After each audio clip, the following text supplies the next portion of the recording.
Que ton nom soit sanctifié, que ton règne vienne, que ta volonté soit faite sur la terre comme au ciel. Donne-nous aujourd'hui la nourriture nécessaire à notre vie. De nombreuses traductions ont été proposées. La plus grande, connue en France, est évidemment celle de l'Église de Rome, traduite du latin. Donne-nous aujourd'hui notre pain quotidien, panem quotidianum. Mais si nous regardons le texte grec de référence et les traditions qui s'en inspirent, il n'est plus question ni de pain quotidien, mais de nourriture. Et puis, chez Luc comme chez Matthieu, c'est-à-dire essentiel ou ousia, ou supersubstantiel. Qu'est-ce que cela veut dire? Les rétroversions hébraïques et araméennes nous conduiraient plutôt à traduire « Donne-nous aujourd'hui notre nourriture de demain ». Les chem machar est en effet la nourriture à venir. Ce qui fait référence à la manne dont nous avons besoin, comme les Hébreux, pour continuer notre traversée du désert et toucher l'oasis de la présence promise. Arthos, ou lechem, qu'on traduit par pain, a le sens beaucoup plus large de nourriture ou d'aliments. De même qu'il n'est pas question dans le texte de la Genèse de pommes d'Adam, mais de fruits. Certains discuteront âprement pour dire que c'est une pomme, une figue ou du raisin, mais la Bible mentionne simplement un fruit, avec toutes les possibles symboliques dont ce terme est porteur. Fructification, accomplissement, fruition, plaisir. Si l'on en croit les anciennes traditions des Upanishads, pour qui tout est nourriture, il n'est bon de ne pas limiter ce terme à un aliment très occidental. Quelles que soient les traductions possibles, il faut nous interroger sur ce qui nous nourrit vraiment et sur ce qui peut nous nourrir essentiellement.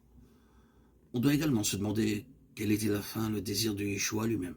Quelle nourriture demande-t-il à son Abba, source de vie, pour la partager avec nous? Il est bien précisé dans l'Évangile que l'homme ne vit pas seulement de pain. Luc 4,4. Alors, du plus intime de lui-même, quelle que soit sa race, son âge ou sa constitution, de quoi l'homme a-t-il faim? On ne peut évidemment pas nier la faim matérielle, comme nous le rappellent de nombreux auteurs contemporains. Nous sommes des ventres. Toutes les créatures vivantes souscrivent à un unique credo, mange ou meurt. Les nutritionnistes des Nations Unies ont récemment souligné que de toutes les espèces, les humains, les cochons, les bousiers, les chiens, labradors sont les plus portés à la goinfrerie. Yeshua lui-même s'inquiète de ceux qui n'ont pas à manger. Voilà, déjà 3 jours qu'ils restent auprès de moi et ils n'ont pas de quoi manger. Les renvoyer à jeun, je ne le veux pas. Ils pourraient défaillir en route, Matthieu 15, 32. Yeshua ici ne parle pas de spiritualité, des estomacs vides. Il demandera à ses disciples de leur donner à manger. Donnez-leur vous-même à manger, Matthieu 14, 16.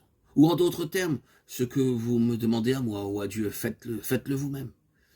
Et c'est ce don, du peu qu'ils ont, du peu qu'ils sont, 5 pains et 2 poissons, 5 sens, une intelligence et un cœur. C'est sur ce partage qu'il appelle la bénédiction et la multiplication qui vient du plus haut ou du plus profond. Mais cette nourriture n'est pas la seule, elle n'est pas suffisante. L'homme ne vit pas seulement de pain.